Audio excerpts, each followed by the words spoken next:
wabarakatuh. Perkenalkan, nama saya Muhammad Rizal Rizkubah, absen 27 dari 12 IPA 2. Dan saya Kemal Ardian Ramadan, absen 22 dari 12-2. Hari ini kita akan melakukan podcast.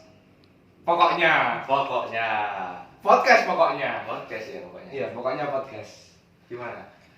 Enggak gimana-gimana, sehat alhamdulillah. Alhamdulillah sehat. Ya cuma kayak gini aja. Iya. Nggak pernah sekolah. Nggak pernah sekolah? Nggak. Kapan terakhir masuk sekolah? Terakhir masuk sekolah tuh ya untungnya ada bimbingan UTBK ya dari sekolah ngadain gitu. Enggak. Saya tanyanya kapan terakhir masuk sekolah? Terakhir masuk sekolah. Aduh. Sampai lupa terakhir masuk sekolah. Tahun lalu ya. Iya, mungkin tahun lalu lah. Bulan sekitar ya udah nggak masuk sekolah sekitar 2 minggu lebih 1 tahun setengah lah. Ya berarti bulan apa? Bulan 2 minggu lebih 1 tahun setengah. Terus lebih 1 tahun. Terus kamu nggak sekolah gimana? Ya ngopi ngapain lagi? Paling belajar juga sendiri, ngerjain tugas-tugas dari guru yang daring. Dikerjain gitu guys. Alhamdulillah. Alhamdulillah dikerjakan. Rajin absen. Rajin absen. Ya. Habis absen. Habis absen ya tidur lagi. Kalau ingat kerjain ya ngerjain. Ya. Jadi 1,5 tahun. Hampir 1,5 tahun. Ya hampir 1 tahun. 1 tahun ya. 1 tahun. Lamaan ya kalau 1,5 tahun. Ya, 2 minggu hampir setahun lah. Oh ya, berarti 2 minggu lebih setahun. Berarti kalau tahun lalu berarti bulan Februari sudah libur berarti. Iya, Februari kalau nggak Maret. Maret. 14 Maret. 14 Maret. 14 itu hari masuk terakhir. Oh. Kalau nggak salah. Kok hafal? Ya, apal kalau hari masuk Apa Maret. itu tanggal janjiannya juga? Enggak, Canda.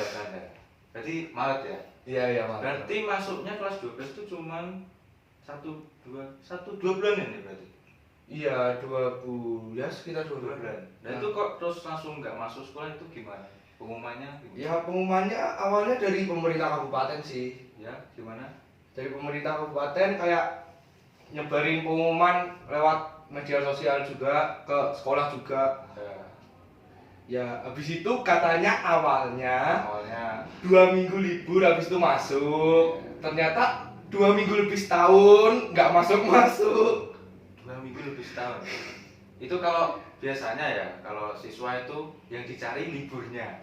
Biasanya 1 minggu, yang dicari itu Sabtu, Minggu. Nah ini yang dicari Senin sampai Jumat biar masuk, gimana caranya? Ini malah carinya yang masuk sekolahnya. Soalnya kangen ya sama Iya, sekolah. kangen sekolahnya. sama teman. Apa kangen ngekantin? Iya, atau kangen apa? teman-teman, kangen sekolah, kangen bolos juga.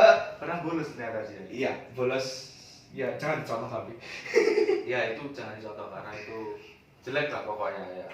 Oh ya, kembali ke pokok permasalahan. Berarti daring itu ngapain aja itu? Ya, daring sih sebenarnya Pembelajarannya ya lewat smartphone, mungkin juga lewat PC juga bisa. itu Kalau- dari guru penyampaian materinya itu lewat gimana? Kalau selama ini untuk sekolahku sendiri itu lewat kayak aplikasi Google Classroom. Classroom. Ya nanti dikasih tugas atau PowerPoint materi kayak gitu sih. Ya, berarti itu PowerPoint dipelajari sendiri berarti? Iya, ya dipelajari sendiri juga sih. Bisa? Bisa nggak ya? Ya antara bisa sama enggak sih. Jadi itu kelemahannya daring ya? Jadi Iya. nggak semua yang daring itu siswanya bisa belajar Memahami. sendiri.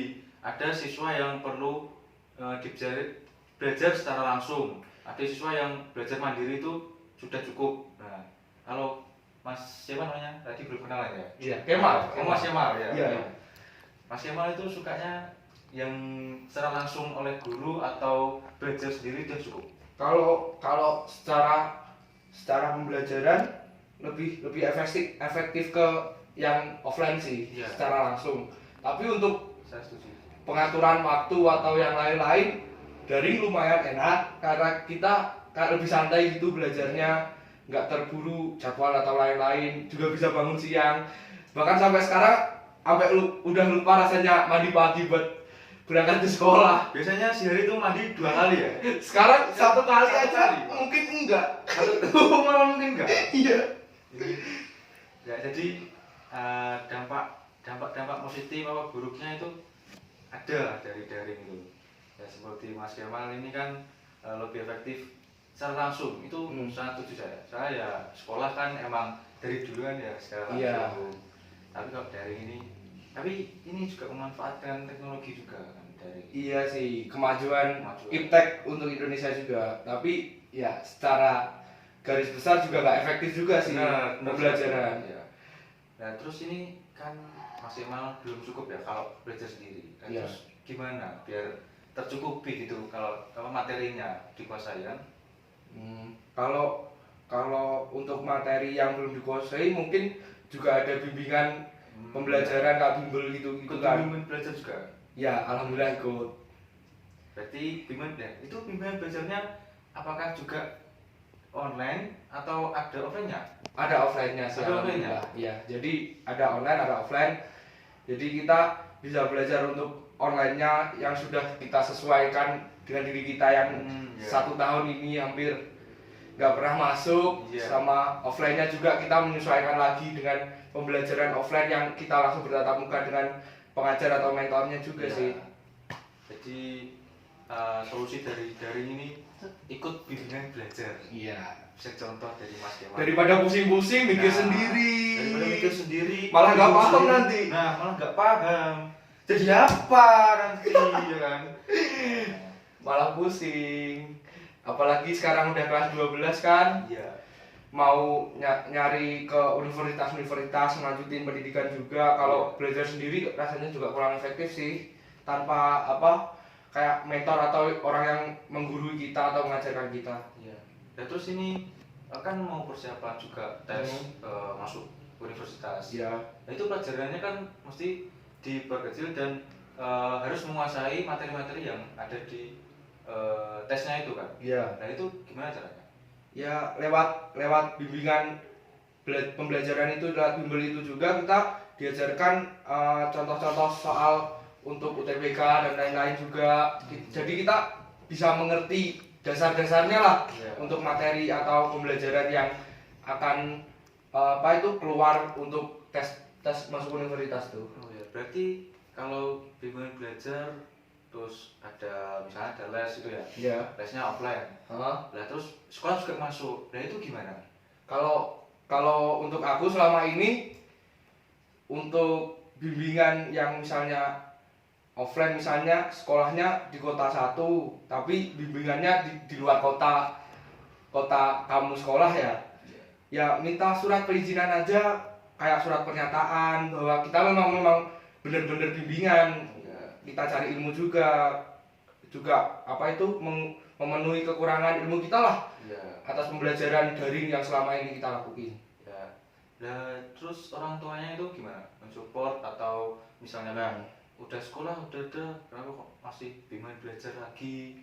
Apa sekolahnya enggak serius gitu? Nah, orang tua gimana? Untungnya untuk orang tua aku support sih ya. Mendukung ya? Mendukung. Anaknya bimbingan belajar ke luar kota. Kan juga untuk belajar kita menyesuaikan ke universitas yang kita juga hidup sendiri, cari makan sendiri. Betul. Jadi buat belajar juga lah. Iya. Jadi untuk para orang tua juga harus selalu support anaknya, kan itu juga kewajiban ya bagi orang tua. Iya.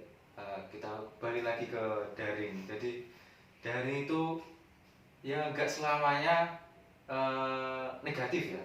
Iya sih. Daring itu kan juga solusi dari kita kan COVID. Selama pandemi ini juga.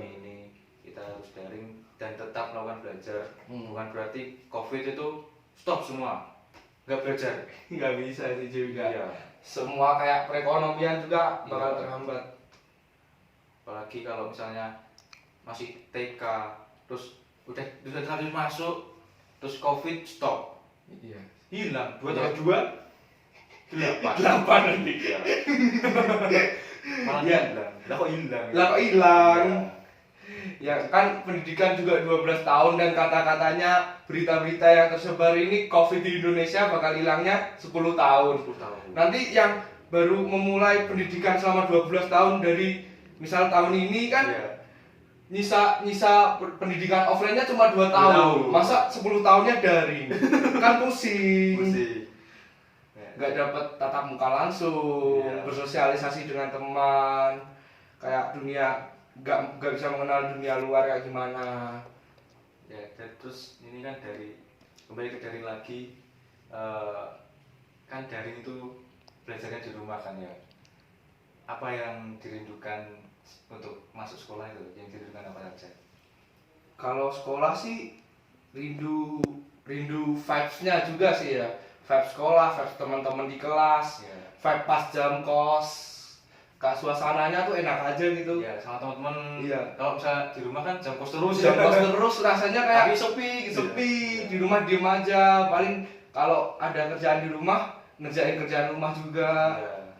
Vibes-nya sih kayak suasana lagi sekolah, kayak suasana kita bolos sekolah juga kan enak, tapi jangan dicontoh ya. Iya, jangan contoh. Terus ini yang terakhir, buat pesan buat teman-teman yang lagi belajar daring di rumah dan yang sedang mempersiapkan buat mengikuti tes masuk universitas. Kalau buat teman-teman yang juga sama-sama daring kayak aku gini, ya maksimalkanlah pembelajaran daring yang memang sebenarnya tidak seefektif kita belajar offline secara tatap muka, tapi gimana caranya kita belajar seefektif mungkin, gimana caranya kita memahami hal-hal yang materi yang sebelumnya kita nggak tahu secara efektif mungkin kita maksimalkan. Dan untuk misalnya belum paham atau gimana caranya agar kita paham, mungkin memang masih ada bimbel di luar sekolah yang mengadakan tatap muka offline ya. Jadi mungkin bisa mengikuti bimbel juga atau gimana gitulah. Ya, jadi perbincangan saya dengan Mas Kemal membahas daring ini ya, banyak, semoga bisa dicontoh dari yang positif aja, nanti yang negatif buang lah, kayak bolos-bolos gitu jangan dicontoh. Terus saran-saran dari Mas Kemal yang misalnya daring masih belum cukup, ikut bimbel, bilang ke orang tuanya, gak apa-apa, orang tua pasti support kalian, pasti support. Kalau jadi yang terbaik buat belajar tuh pasti support lah. Tepuk tangan buat masing-masing. Ya, sekian, terima kasih podcast dari kami berdua. Podcast pokoknya Jangan lupa ya, pokoknya podcast. Akhir kata saya Muhammad Rizal Rizkullah. Saya Kemal Adrian Ramadan. Sampai jumpa di podcast pokoknya. Assalamualaikum warahmatullahi wabarakatuh. Waalaikumsalam warahmatullahi wabarakatuh.